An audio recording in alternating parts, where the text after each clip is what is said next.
kind of crazy just how much is involved.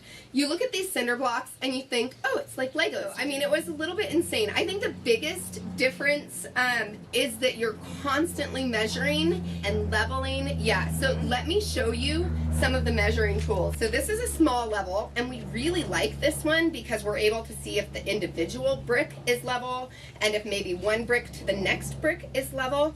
But sometimes we need to do a little bit more than that and cover larger span. It extends out so you can actually measure from one wall to the other wall, because you want to make sure as you're going up that it's exactly the same. This is one of the most important pieces. And what you do with these is you attach it to the one corner, and then you attach the other side to the other corner, and then it's stretched out, and so you know exactly where the two corners are, and you can match up all the middle. So we do the corners first, and then we match it all up to that line. Yeah. We're going to time lapse the last couple levels of this so that you guys can see this in action. But I think if I explain it and then you see it, that'll be really beneficial to you. And I've got a couple of pictures that we'll go ahead and pop up and we can show you too. This right here is for doing the rebar. It works in conjunction with these little twisty ties, and you put it around 2 bits of rebar, and then you just kind of pull it back and it twists it. Because you have to tie in all those pieces of rebar to each other. I have more pictures of that too, so let's just pop up a couple of pictures here so that you can see kind of what that looks like. And the tape measure is nearly as important as the level, because you want to make sure that from the floor all the way to the ceiling, you're still 16 feet, 10 feet, 16 feet, 10 feet. These are all things that, I mean, what do they say? Measure twice, cut one. Let's go ahead and work through this. Last that you saw, we had done the concrete floor.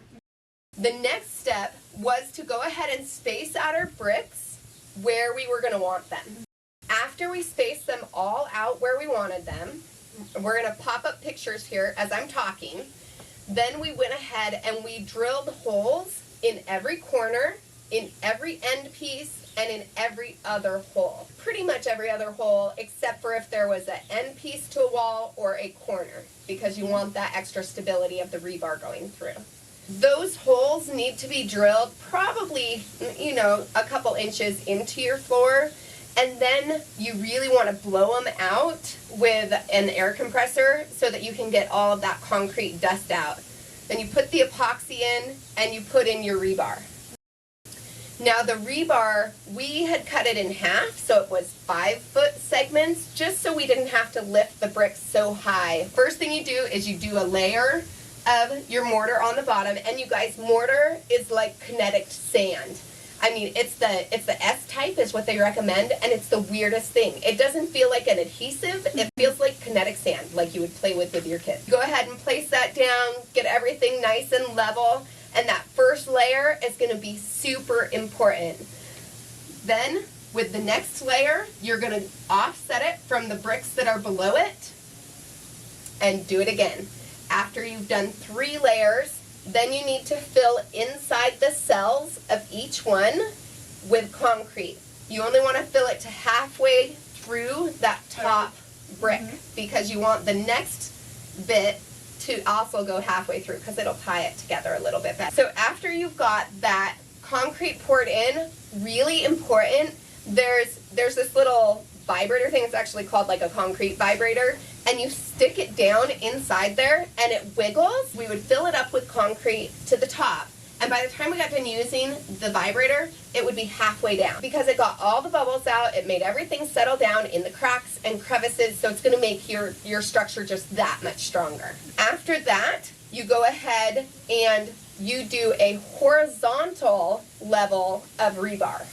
So we'll show you a picture here. My husband tied it in to the vertical layers, and then we did tunneled bricks at that point, so that not only are we getting the concrete going down like this, but every third one we've got it tunneling and going the other way as well. So we would just repeat that every 3. So you do 3 high, fill it with concrete, and then you do a horizontal layer of rebar, and you do the tunnel bricks, 2 more high, and then another horizontal layer, on and on and on. So we're at the point where we're going to do another horizontal layer of the rebar, tying it in with the rebar that we have already, and do the tunnel bricks. I already provided a general explanation, but I thought it would be beneficial to add some details with the video footage.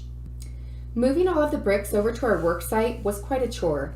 In addition, we had picked up some of the tunneled bricks, but we ended up needing more, so we decided to cut some of our own. This was surprisingly easy. It involved marking our cuts and using a masonry blade to cut the cinder blocks. The corner was the most difficult because you had to be careful not to cut the wrong side. The sides were easier as you just cut out the middle. After making your cuts, you use a hammer to knock out the notch.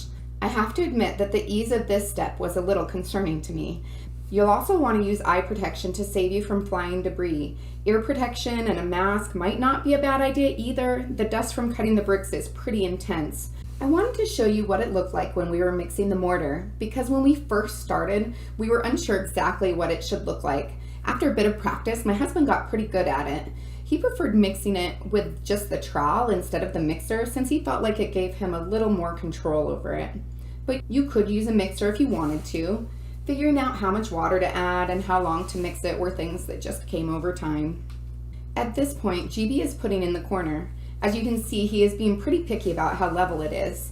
He wants to make sure that the corner is nearly perfect, because that is what we are going to base all of the rest of the bricks on that level off of. The bricks along the edge of the doorway were also important to get straight, as the doorway will be built here. Otherwise, there could be a gap, and we don't want that. If it does have a gap, we can fill it with foam, but we really wanted to get it as straight as we could.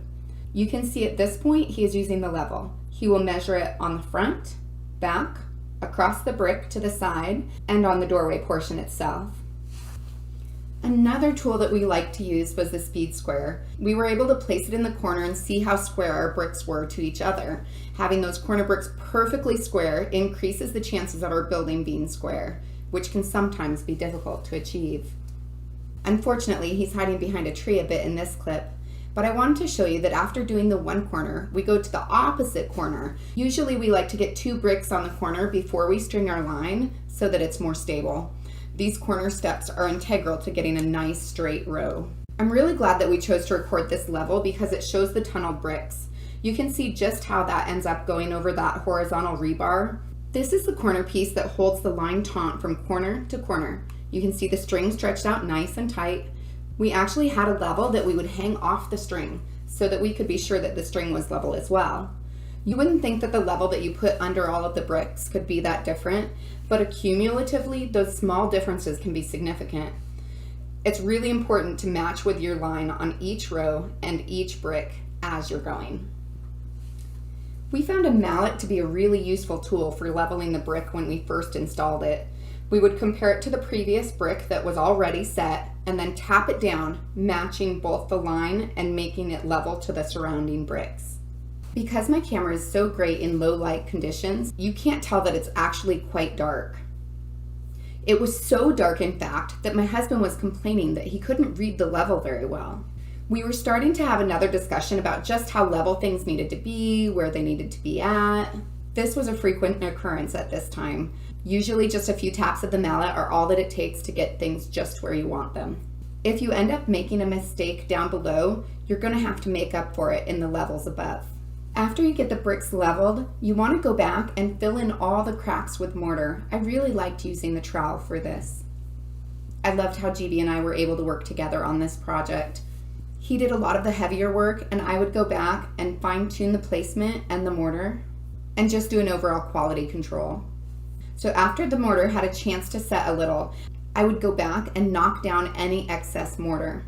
Then I would go and with my gloved hand make it nice and smooth and create just a little depression in between the 2 bricks. I really felt like it made a big difference there.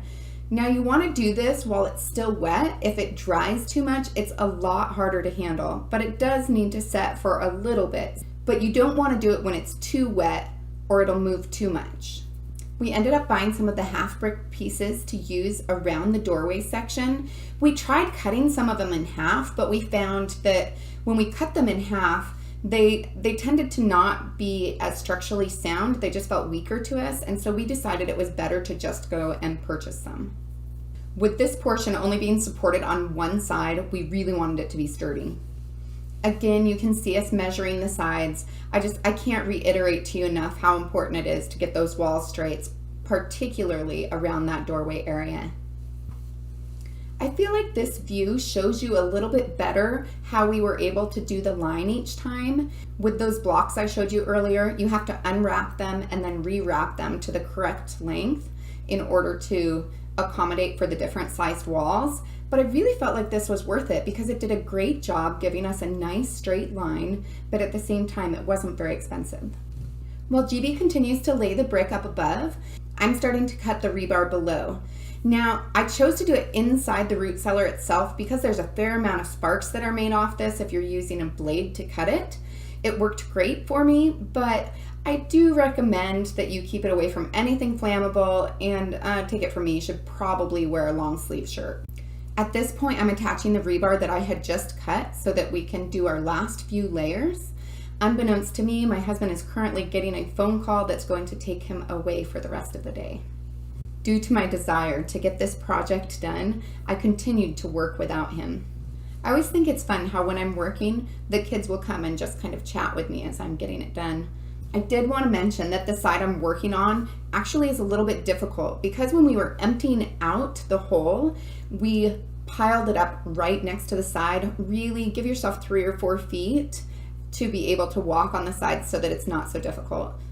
One of the reasons why it was so hard to install these taller bricks is 1, I had to hold it over my head, but 2, there's a ditch going all the way around the building. So you had to stand back far enough that you're not going to fall in the hole, but get yourself close enough so that you can get it over the rebar so you feel like you're nearly on the edge of falling every time you lift it up and over it. It may be a good idea to go ahead and tar the bottom part so that you can fill it in earlier, and then you won't have to deal with that ditch. My littlest son ended up coming and wanted to help. I firmly believe that if you have a child who wants to help, that you should let them. Sometimes it makes the job take longer, but in the long run, that's how they learn. I ended up giving him the chore of stirring the mortar, which wasn't necessarily a bad thing because it kept it from drying out and it made him feel useful. His attention span was just a little bit low for the job, but he made up for it by coming over and entertaining me while I worked. It's a new day and GB is back with me, and we are filling the last layer of cinder blocks, little cells, with the concrete. We decided that we liked using the buckets. We tried a couple of different methods, but this really was the best one for us. I would man the mixer and I would fill up the buckets, and then he would take them and he would dump them in. You can see how the cement vibrator really helps. It does make a little bit of a mess though, so you have to go behind it and clean it up some before it has a chance to dry. Sometimes it causes a leak through any of the weaker points that are in the mortar if you had some thinner areas. And in that case, what you need to do is you need to go down and you need to wipe it off before it has a chance to harden.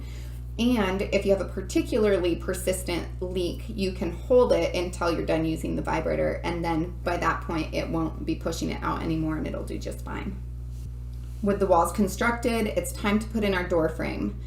Now, we had originally wanted to put in a round door like a hobbit hole just because we thought it was kind of fun, but in the end we decided that it just wasn't quite as functional as we would like it, and so we just went with your standard rectangular door. The first thing we did was painted tar paint on the sides of the doorway, and we also painted it on the pressure treated wood that we were using for the bottom of our door frame. We did this to provide it just a little bit of extra protection from the elements. We wanted the door frame to be really tight in there, so we had very precise measurements. The really nice thing about making the doorway just a little bit bigger than the door is that then we had about 9 inches on each side where we could install our lights. We just made sure that we put in some insulation on the inside. Now is the moment of truth, and yes, it does fit, but with a little bit of coercion. We wanted the front of that doorway area to be flush with the cinder brick walls, So what we did is we set it back 3/4 of an inch from the edge to allow for our plywood. So after putting this doorway up and in, you also have to attach it to the walls, you have to attach it to the floor, and to do this, you have to drill in through the wood into the concrete, and then there's these special attachment screws that you can get. And what he would do is he would just tap those directly into the hole, and then he would screw them down and they would pop open, and that would hold them tightly into the concrete.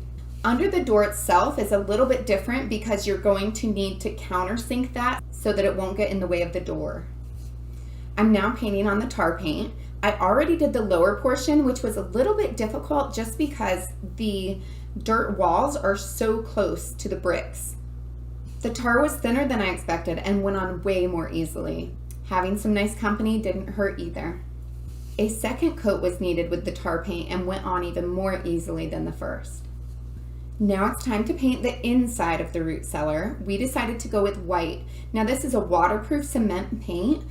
It was really thick and a little bit difficult to deal with, but I think it's going to do a fabulous job of protecting the interior. Despite it being so thick, it still ended up needing a second coat. We went with the white because we thought that the more light that was on the inside of that root cellar, the better it would be. I also wanted to show you this clip because we have a little PVC pipe in the wall there that we built into it. We just notched out the brick and then put in the PVC pipe. I think that one's a 1-inch one. And then we mortared around it. And that is what we are using to put the electricity through from the outside so that we don't have to drill a hole in the cinder blocks themselves. So we are so excited to have the walls done. The next step is the roof, which we are a little bit nervous about. We've done a lot of research, but it's still a little bit daunting because that's a lot of weight to be held up. That will be covered in our next video.